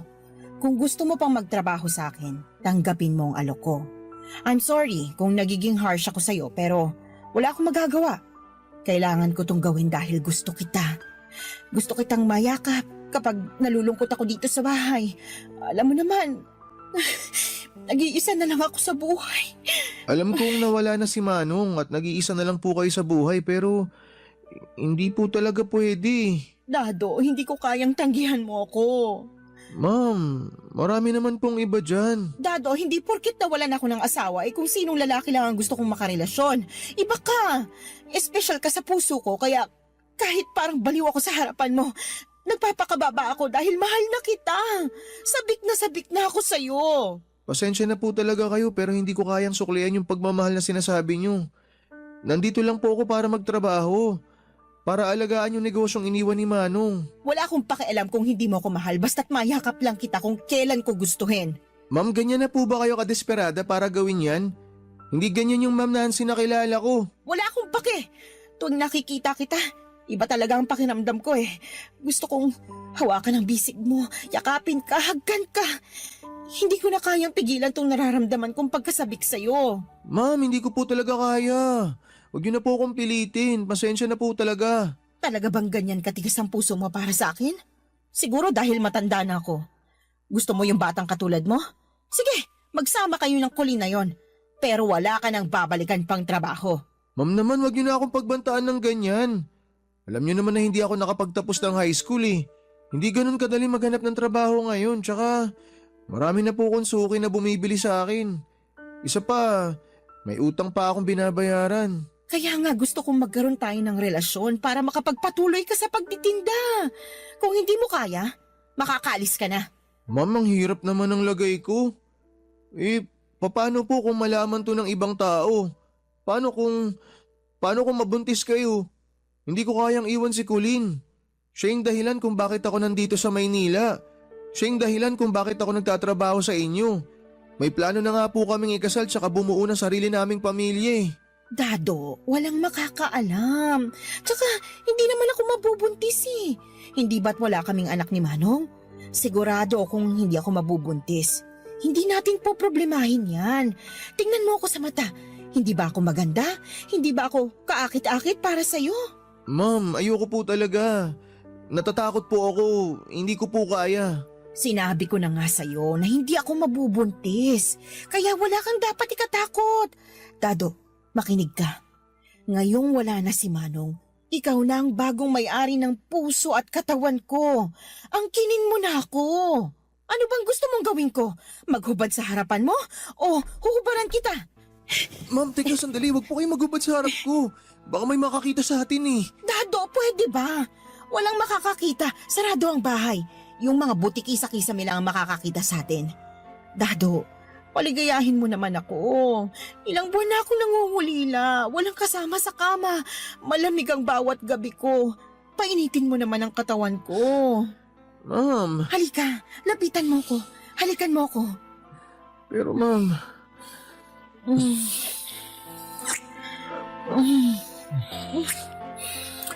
Ang kinin mo ko, Dado.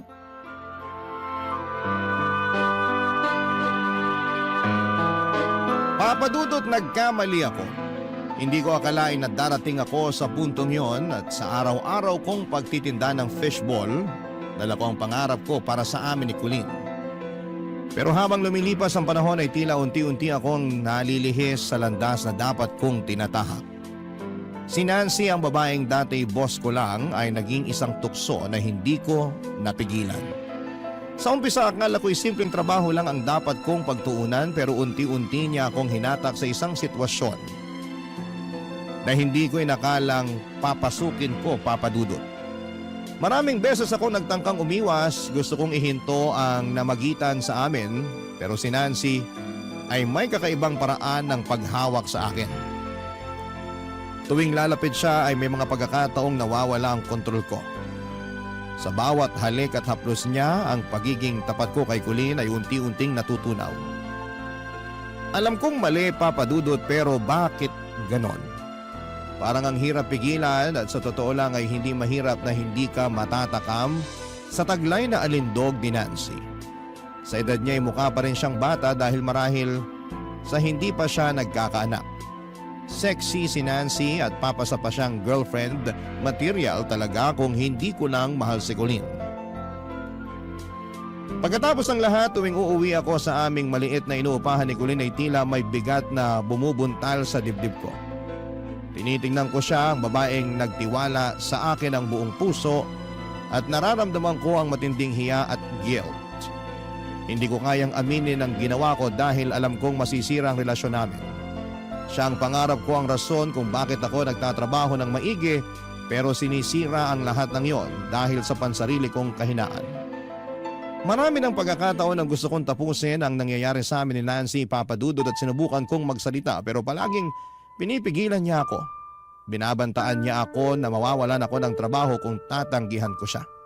Ang hirap makawala sa kanyang mga kamay lalo na't may utang na loob ako sa kanya.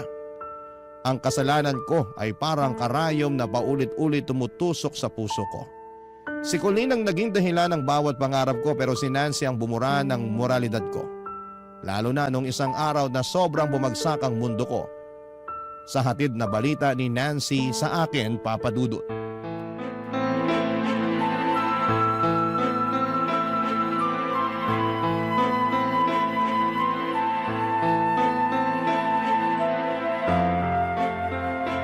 Paano nangyari yun? Di ba maingat tayo? Sabihin mo sa akin, Nancy, na hindi totoong buntis ka.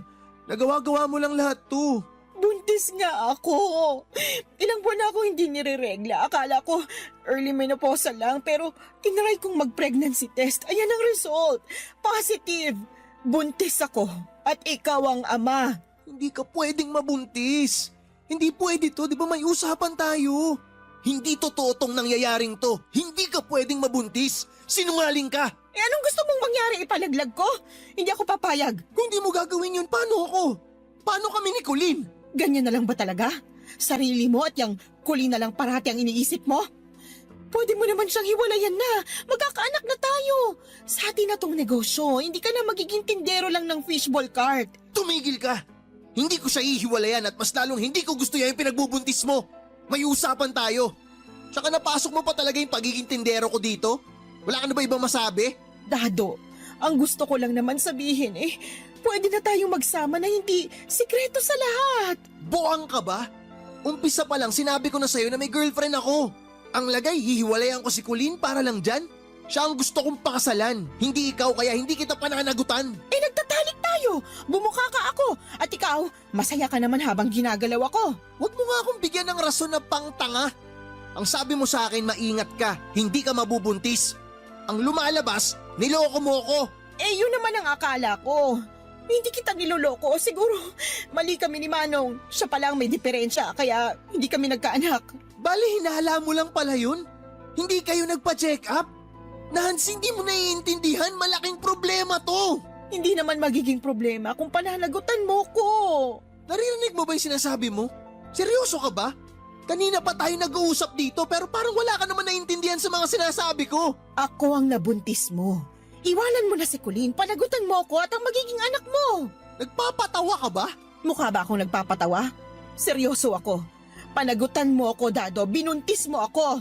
Hindi nga pwede, ang kulit mo ah. Ganyan ka na ba kasama? Matapos ang lahat ng ginawa ko, ganito ang gagawin mo? Nancy, tigilan mo ako. Umpisa pa lang klaro na to sa'yo. Hindi seryoso yung relasyon natin at pampalipas oras mo lang ako. Tikiman lang. Ganun lang yun, di ba? Yun yung usapan. Grabe ka. Grabe ka, Dado. Ikaw ang grabe. Ginawa ko lahat ng gusto mo. Sabi mo nangungulila ka kasi wala na si Manong.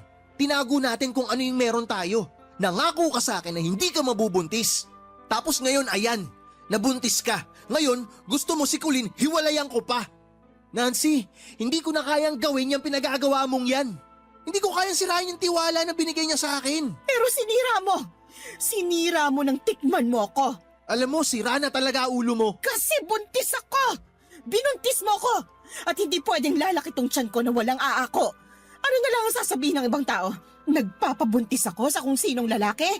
Bigyan mo naman ako ng kahihiyan, Dado. Nancy naman. Dado, magiging magandang buhay mo at ng anak natin kung magsasama tayo. Pwede tayong magpakasal. Pero paano si Colleen? Puro ka Colleen. Colleen, edi iwanan mo.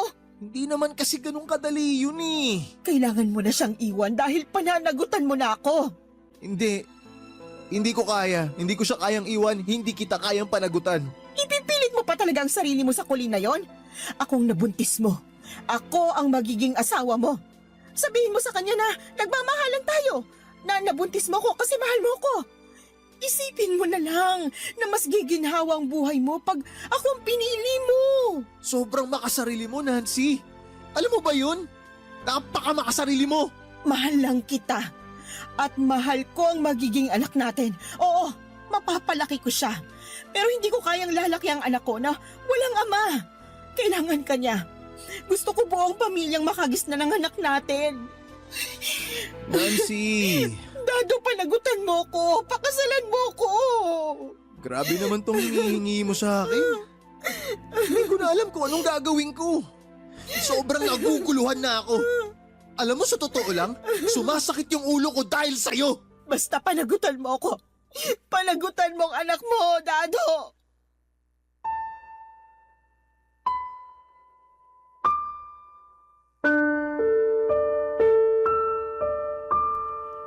Papadudot, alam kong kasalanan ko kung bakit ako napunta sa sitwasyon na ganito. Napakabigat ng bawat hakbang ko na para bang ang bigat ng mundo ay nakasabit sa mga balikat ko. Si Nancy ay naging sanhi ng pinakamalaking gulo sa buhay ko. At sa mga oras na yon ay hindi ko alam kung paano ko sasabihin kay Colleen na niloko ko siya.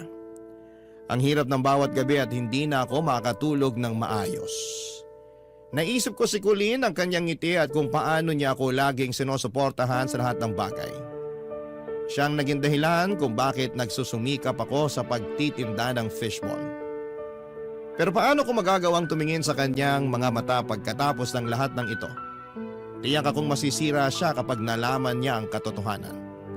At sa sandaling yon ay mawawala na rin siya sa buhay ko. Ang ideya pa lang na iiwan niya ako ay parang espada na tumusok sa puso ko. Hindi ko rin alam kung paano haharapin si Nancy. Paano ko maalagaan ang magiging anak namin kung mismong ako ay hindi pa handa. Pinipilit ko mag-isip ng paraan pero parang kahit na anong gawin ko ay walang tamang sagot, Papa Dudut. Alam kong hindi ko dapat talikuran ang responsibilidad ko kay Nancy, pero paano ko naman magagawang baliwalain ang pagmamahal ko kay Colleen? Sa tuwing iniisip ko ang kinabukasan ay para akong hinahatak ng dalawang magkasalungat na direksyon at wala akong matakbuhan. Ang pinakamasakit ay alam kong sarili ko lang ang may kasalanan. Ako ang gumawa ng gulo na ito at ako rin ang kailangang magdusa sa mga desisyon kong mali, Papa Dudut. Pero paano ko sisimulan ang pagtutuwid ng lahat? Si Colleen ang pangarap ko pero paano ko magagawa na abutin ang pangarap ko? Si Nancy at ang magiging anak namin ang obligasyon ko ngayon. Pero paano kung hindi ko magampanan ang tungkulin ko? Sa gitna ng lahat ng ito ay tanging isang bagay ang malinaw, Papa Dudut. Kailangan kong harapin ang katotohanan at gumawa ng desisyon. kahit gaano pa ito kasakit. Barangay Love Stories. Barangay Love Stories. Papadudod sa mga oras na yon ay parang gusto kong huminto ang lakas or ang lahat para makapag-isip ako kung ano ang mga dapat kong gawin. Hindi ko alam kung hanggang kailan ko may tatawid ang sitwasyon na yon at araw-araw akong kinakain ng konsensya. Nakipagkasundo ako kay Nancy na bigyan niya na lamang ako ng panahon at itinago ko kay Colleen ang tungkol sa pagbubuntis ni Nancy. Alam kong mali pero takot akong sabihin ang katotohanan. Sa tuwing magkasama kami ni Colleen ay nararamdaman ko ang bigat sa dibdib ko. Lalo na kapag tumitingin siya sa akin ang puno ng pagmamahal at pagtitiwala. Iniisip ko na paano niya ako magagawang patawarin kung malalaman niyang niloko ko siya. Sa bawat araw na lumilipas, parang mas lalo akong nilalamon ng takot. Iniisip ko na paano kung sa ibang paraan niya malaman ang lahat. Paano kung manggaling ito kay Nancy mismo? Hindi ko alam kung paano haharapin ang galit at sakit ni Colleen kapag dumating ang araw na yon. Pero kahit anong pilit kong itago, alam kong hindi habang buhay kong maitatago ang katotohanan. Ang bawat kasinungalingan ay parang bomba na naghihintay lamang na sumabog.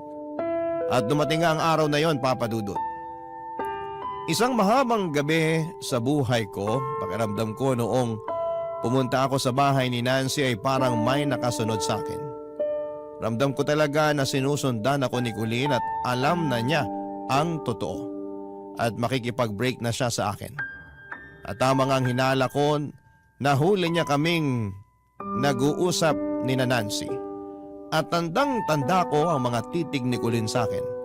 Puno po ito ng galit. Kitang-kita ko kung paanong nadurog ang puso niya. Eto na ang bomba. Sasabog na. Parang kumukulong mantika na inihagis sa kalan ang malamig na fishball.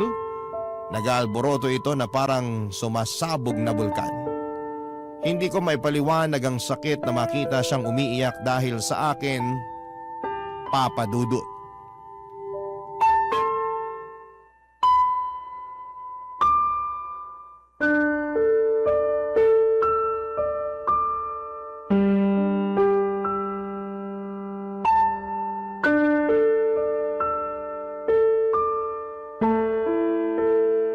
Dado, ano na? Kailan mo sasabihin kay Colleen ang totoo? Lumalaki ng tiyan ko, oh. Nahahalata na ng ibang tao. Pwede ba, Nancy? Naghahanap pa ako ng tiyempo. Kailan pa? Pagputi ng uwak? Ang mga bulong-bulungan ng kapitbahay, ang mga marites sa paligid, malamang ako lang pinagchichismisan nila. Pakialam ko ba sa mga chismosang kapitbahay na yan? Nakakabuisit naman, oh. Pumunta ako dito sa Maynila para kay Colleen. Tapos ito yung mangyayari sa akin? Tigil-tigilan mo na nga yan. Anong akala mo sa akin walang puso?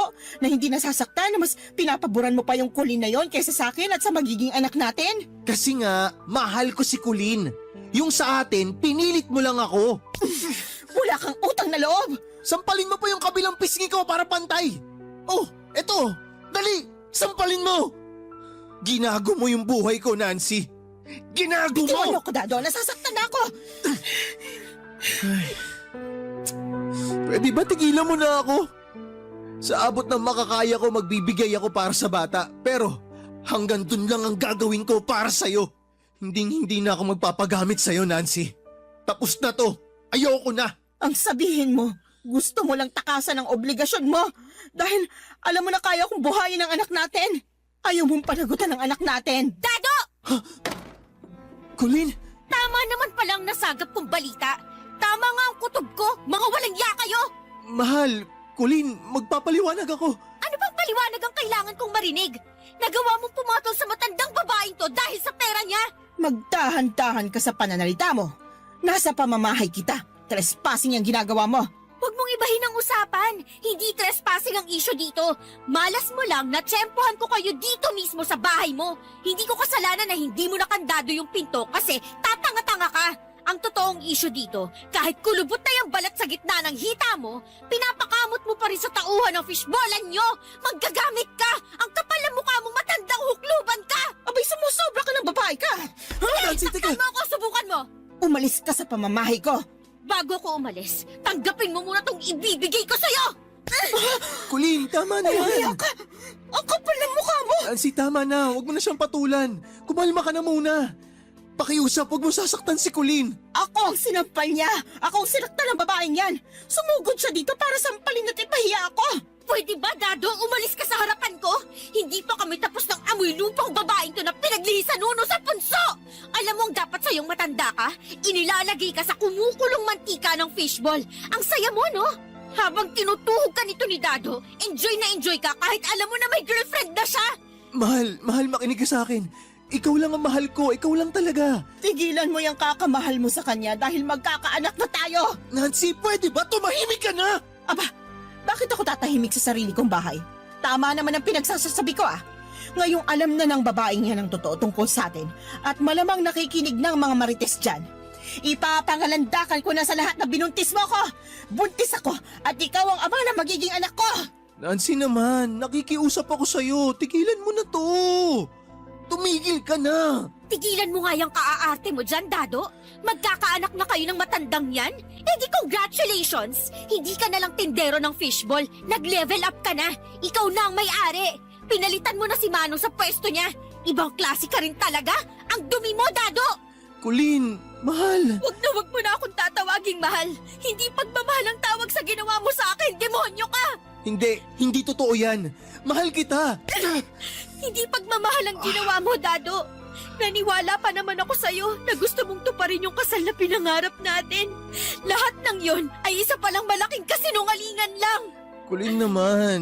Ikaw naman, matandang hukluban. Ang taas pa naman ng respeto ko sa'yo. Hindi ka na nahiya sa alaala ng asawa mo? Matapos siyang mamatay, kumirengkeng ka kaagad sa tauhan mo? Baka hindi lang si Dado ang tumuhog sa'yo.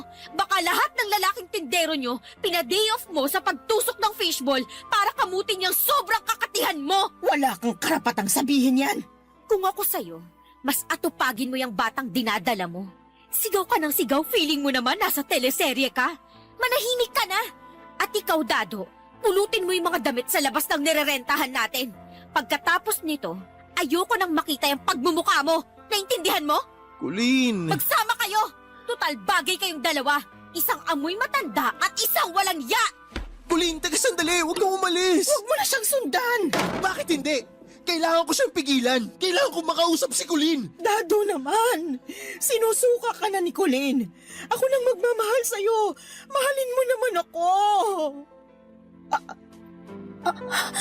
Aray! Oh, ano nangyayari sa'yo? Sumasakit ang tiyan ka. Aray! Ah!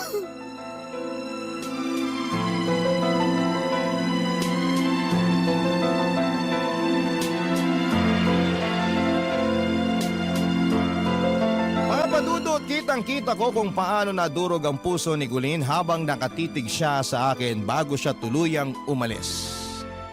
Hindi ko may paliwanag ang sakit na nararamdaman ko noong makita ko ang mga luha niya. Dahil alam kong ako ang may sala ng lahat. Ako ang dahilan ng bawat patak ng kanyang luha. Parang tinutusok ng matatalim na karayom ang puso ko, papadudot, at gusto kong sundan siya pero kailangan kong dalhin si Nancy sa ospital. Sobrang gulong-gulo ako sa mga oras na yon. Ang sakit ng mapagtanto na ang babaeng mahal na mahal ko ay nasira ko dahil sa mga maling desisyon ko at tuluyang lumalayo na sa akin. Hindi ko alam kung ano ang dapat kong gawin, papadudot, si Colleen ang mundo ko, pero para bang mailap na siyang mapapasa akin pang muli. Ayaw na niya sa akin at sino ba naman ako para ipilit ang sarili ko sa kanya. Isang boyfriend na cheater at hindi pinanindigan ang promise na hindi titingin sa ibang babae. At sa nangyari naman kay Nancy ay naisip kong sumama na lamang sa kanya dahil siya ang magiging ina ng anak ko. Pero paano kung hindi ko siya kayang mahalin? Hindi ko gustong dalhin si Nancy sa buhay ko nang hindi buo ang puso ko para sa kanya. Naisip ko rin na paano kung iwan ko si Nancy at ipaglaban si Colleen. Pero kaya ko bang baliwalain ang responsibilidad ko sa magiging anak ko? Papadudot, napakahirap ng sitwasyon ko at parang lahat ng desisyon ay may kapalit na masakit. Sa tuwing naiisip ko ang magiging anak namin ni Nancy, may bahagi sa puso ko na gustong magsimula ng panibagong buhay kasama siya. Pero sa tuwing naiisip ko si Colleen at kung paano niya ako minahal ay parang hindi ko kayang basta na lamang sumuko. Paano ko haharapin ang kinabukasan kung kahit ang kasalukuyan ay napakagulo? Para ako naglalakad sa lubid na napakanipis. At isang maling hakbang ay tuluyan na akong babagsak. Alam kong wala akong ibang masisisi kundi ang sarili ko, Papa Dudut. Ako ang dahilan kung bakit nauwi sa ganito ang lahat. Pero Papa Dudut, hindi ko pa rin kayang isuko ang pagmamahal ko kay Colleen. Siya ang nagturo sa akin kung paano mangarap at kung paano magmahal. Kung may paraan lang para maibalik ang tiwala niya ay gagawin ko. Pero kung huli na ang lahat, siguro ay kailangan ko nang harapin ang realidad na ang bawat desisyon na gagawin ko ngayon ay para sa magiging anak ko at kay Nancy na. Sa pagitan ng dalawang puso ay sino ang pipiliin ko. Sana sa huli maging tama ang desisyon ko, Papa Dudut.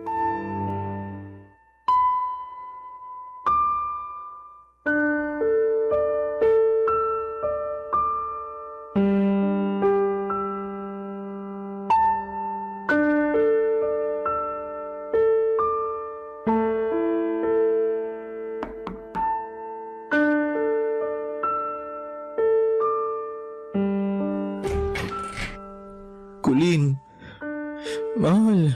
Sinabi ko na sa'yo na wag ka nang magpapakita sa akin, di ba?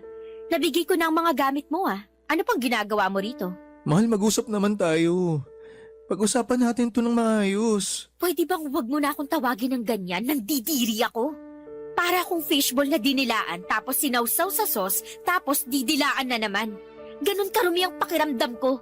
Duming-dumi ako sa sarili ko, Dado. Kaya wag mo na akong tawaging mahal. Umalis ka na! Colleen, alam ko nagkasala ako sa'yo. Aaminin ko, wala akong itatago. Lahat yun, kasalanan ko. Nasaktan kita. Pero gusto mo akong saktan ulit, sige gawin mo. Gusto mo ako sampalin? Sampalin mo ako. Lahat ng gusto mong gawin sa akin, gawin mo na. Okay lang. Basta wag mo lang akong iwan. Pakiusap naman. Ang lakas naman talaga ng apog mo para makipag-bargain ng ganyan sa akin. Matapos ng ginawa niyo nung amo mo, sa tingin mo may gana pa akong makipagbalikan sa'yo? Gugustuhin ko bang halikan niyang labi mo na alam kong nalawayan na ng babaeng yun? Parang awa mo na, Huwag Colleen. mo akong iyakan! Ang pangit mo, tanga! Ginusto mo lahat ng to, di ba? Kaya magdusa ka! Umalis ka na! Alis! Colleen, magsimula tayo ng panibago. Magsimula tayo ulit. Pumunta tayo sa ibang lugar. Doon tayo bumuo ng pamilya natin. Baliw! Gumising ka nga! Hindi na kita mahal! Puot at galit na lang ang natitira sa puso ko para sa'yo. Colleen naman. Sige na, umalis ka na! Colleen. Alis! Bakit ayaw mong umalis, ha? Ang kulit mo, ah! Ayokong umalis kasi gusto kong sabihin sa'yo na mahal kita. Ikaw ang mahal ko, walang iba. May gana ka talagang sabihing mahal mo ko? Ang kapal ng mukha mo? Kasi yun ang totoo. Kung mahal mo ko, hindi ka gagawa ng bagay na ikakasira ng tiwala at pagmamahal ko sa'yo. Alam mo, nagpapasalamat ako sa'yo kasi alam ko naman na minahal mo ko. Sinundan mo ko dito sa Manila para may makasama ako. Nandun ka naman nung mga panahong pagod na pagod ako sa kakatrabaho. Pinagaan mo lahat ng mga karga ko noon. Pero hanggang dun na lang yun. Pwede ko pa rin naman to pa rin yung mga pangako kong yun eh. Tanga ka ba? Wala nang tuto pa rin. Yung mga pinangakong tinutupad, para lang yun sa dalawang taong nagmamahala ng tapat. Hindi ka tapat. Yung dating Dado, yun ang mahal ko. Pinanghahawakan ko yung pangako niya noon na mag-iipon kami ng pera para magpakasal sa probinsya. May pagmamayabang ko sa mga kaibigan ko na may forever kaming dalawa. Sabi pa niya, doon na kami titira sa probinsya at magtatayo ng tindahan para mapagkunan sa pang-araw-araw na gastusin. Hindi niya na ako papayagan na mamasukan sa ibang bahay dahil magiging maayos na ang buhay namin. Yung Dado na kilala ko, mahal ako noon at hindi niya ako sinasaktan ng ganito. Colleen, patawarin mo na ako. Nakikiusap ako sa'yo, patawarin mo na ako. Patawad. Sige na, umalis ka na. Alam mo, kailangan ka ng magiging anak mo. Alagaan mo yung pinili mo. Ikaw ang pipiliin ko. Alam mo ba na mahirap sa isang babae na matapos mabuntis iiwan lang ng lalaki? Ano yun?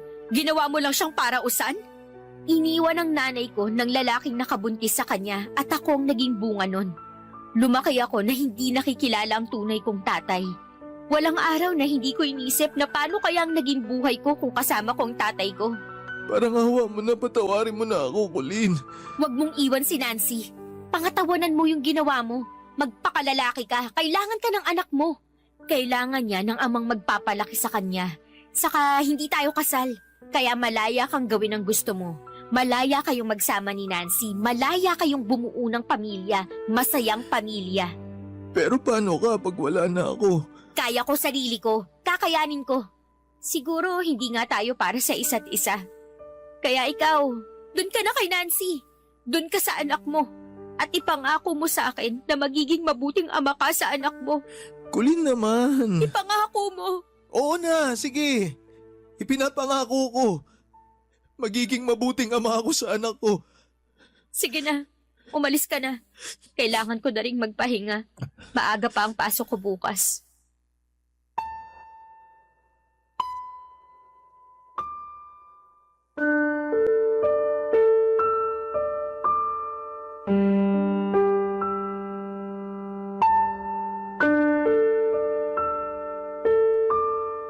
Papadudo, tuluyan na nga kaming nagkahiwalay ni Colleen at hindi ko akalaing darating kami sa puntong yon pero wala na akong magawa.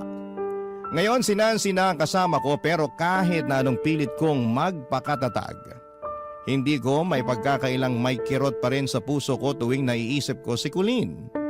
Siya ang naging dahilan kung bakit ako nangarap, kung bakit lumuwas ako ng Maynila para mapalapit sa kanya. Ngayon ay ibinaling ko na lamang ang saysay ng lahat ng pinaghirapan ko sa anak namin ni Nancy. At sa totoo lang ay minahal ko na si Nancy dahil pinadama niya sa akin ang pag-ibig niya.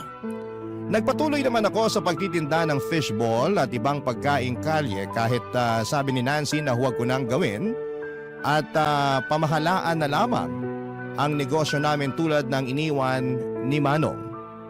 Naging usap-usapan sa probinsya na ako ang pumalit hindi lang sa negosyo ni Manong kundi pati na rin sa puso ni Nancy. Ang dami nilang sinasabi sa akin pero hinahayaan ko na lamang. Ang importante ay natupad ko ang kahilingan ni Colleen na maging mabuting ama sa anak namin ni Nancy. Ibang klase si Colleen, niloko ko na pero binigyan pa rin ako ng aral. Halos isang taon na rin ang lumipas at hindi ko na nga nakita si Colleen, Papadudot.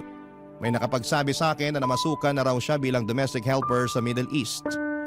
Ang hirap isipin na nasa malayo na siya.